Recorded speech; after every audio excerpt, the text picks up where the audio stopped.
Hey everyone, I'm Matt with Ozark Overland Adventures. And in this video, I want to talk about the Starlink Mini and how to mount this to your vehicle. I absolutely love the Starlink Mini. It is so unbelievably small. It does run off 12 volt. And I'll show you how we've got our Jeeps wired up and the options that you have for powering this off 12 volt.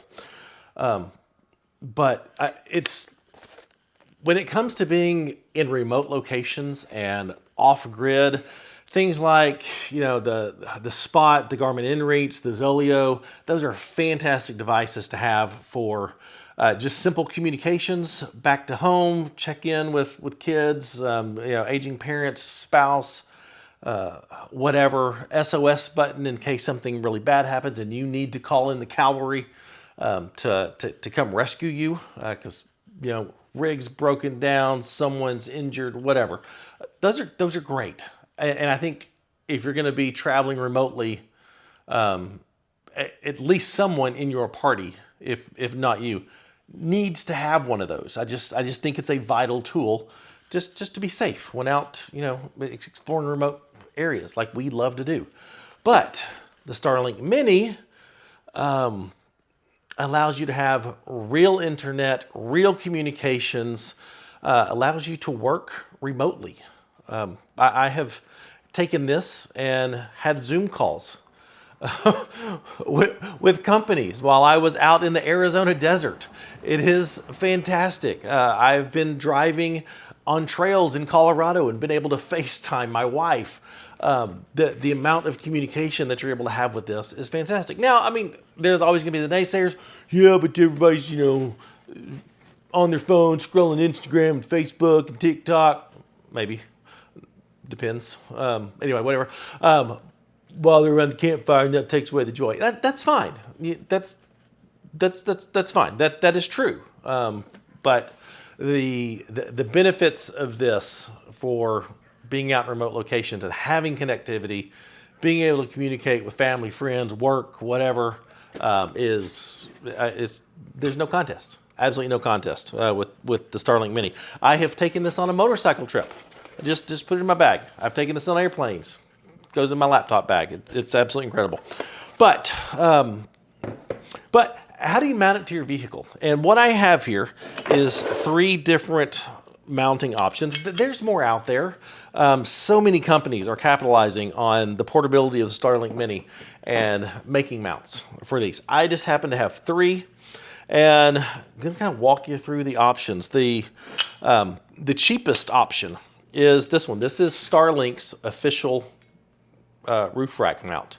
It is designed to clamp onto a roof mount. If you have thicker bars, I've got a sample here. Like this is a crossbar from my bed rack. If you have a larger bar like this, you can use this flat side here to mount it, just like that, and then you clamp these down.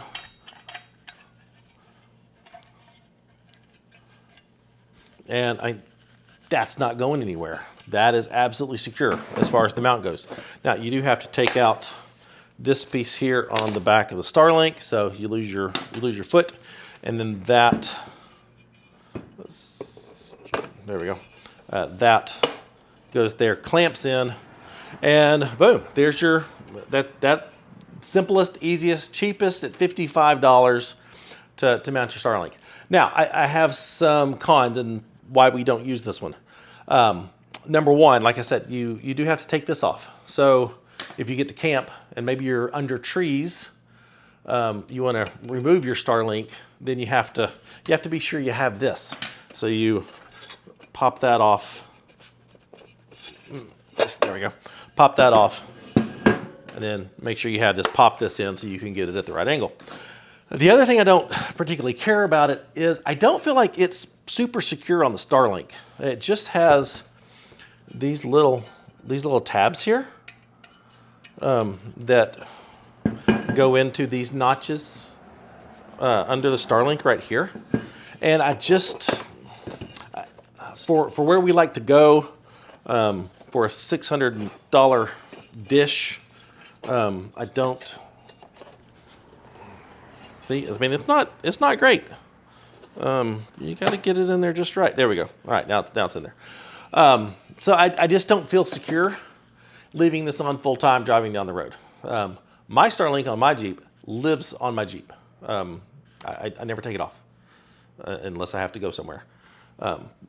But I would not trust this to live on my Jeep. The other thing I don't like is that it does, and this can be a pro or a con, I think it's a con, does put the Starlink at the right angle, which is great if you're parked facing the right direction, which is typically north-northwest, which would be behind me.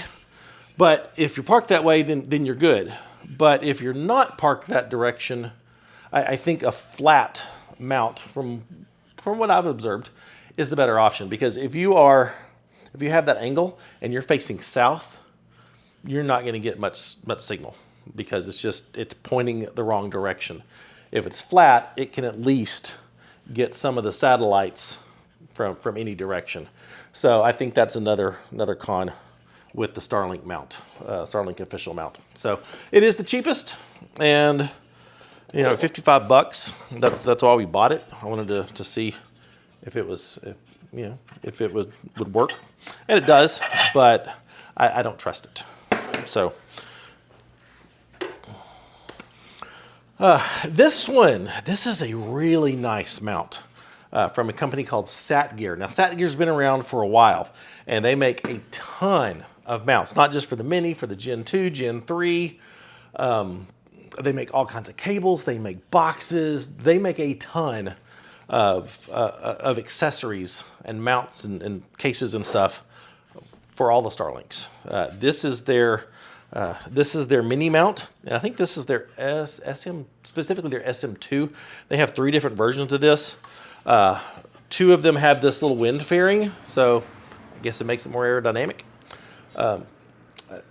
One of them has a wider plate here that will allow you to mount this directly to a roof rack.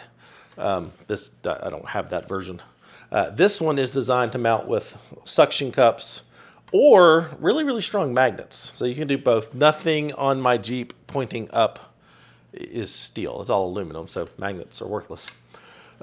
So this is a suction cup mount. I thought this would be a good idea to have to mount on the top of Kara's tent.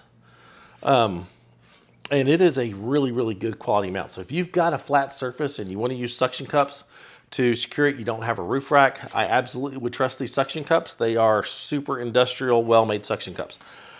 So if you don't have a roof rack and want to go suction cup or magnet mount, if your roof is steel, then I think this is a fantastic option. My biggest gripe is, again, you cannot use this mount with the kickstand for the Starlink in it. You have to take it out, which means you have to keep up with this if you need to reposition this somewhere. And my other thing is that you put it in there, and then it does require tools to take on and off. So you take that little plate there, and you have 2 bolts, 1 for each side, and then that clamps down on that. And in this configuration, your Starlink is not going anywhere. That is solid. But you get to camp, you're under trees, and you need to, get a longer cord and move your Starlink out to get a better view of the sky. Then you got to get the tools out. But you got to take these off. You got to find your little plate here and slip that in. And so it's not quick. It's doable, but don't lose your tools and don't lose your little kickstand there. Now, another gripe I have, and this is fairly minor, but I just am surprised that they overlooked this. The suction cups only mount with 1 screw, which, I mean, if you crank down on it, maybe use some Loctite, it's not going anywhere. But if this were to, and there's extra screw holes right here. So you could easily put 2 screws in there and prevent it from rotating. Because if this one screw comes loose, then this can move around, and I don't like that. If you had a second screw here as a backup, and even if it came loose, it wouldn't be able to do that. It would at least stay in its position. It wouldn't be able to do that. 4 screws versus 8 screws. It's not like it's gonna change the price. So that's another just kind of a little piddly thing with that. And my other issue with this is the price. This is the most expensive one. With this, when you select this, you get different mounting options. So you can get magnets and suction cups, which is obviously what I have here. You can get just magnets. You can get just suction cups. You can get no mounts at all if you have a way to mount this, or maybe you already have magnets or suction cups. I don't know, but you can buy this. You can get this by itself. This whole kit with the suction cups and the magnets, $350. They charge $129 just for the suction cups by themselves. I think it's $159 if you do the suction cup magnet combo, but $130 just for the suction cups. Yeah. But like I said, this is a well-built piece of kit here. It just has some quirks that I don't like. But if you need suction cups or magnets, it's a solid option. Now, this is the one that we use on our Jeeps.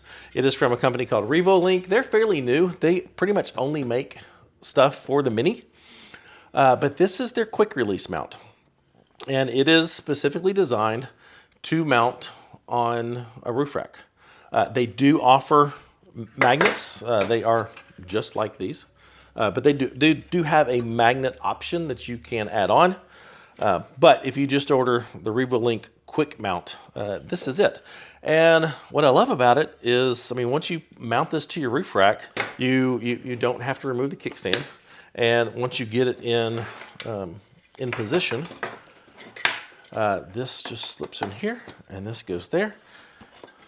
Get it right. And then this piece slides like that, and these clamp down like that on each side, and boom, there you go. That is secure. That is not going anywhere. That is a great little mount that when you get to camp and you're camped under trees, you want to push this out into the open.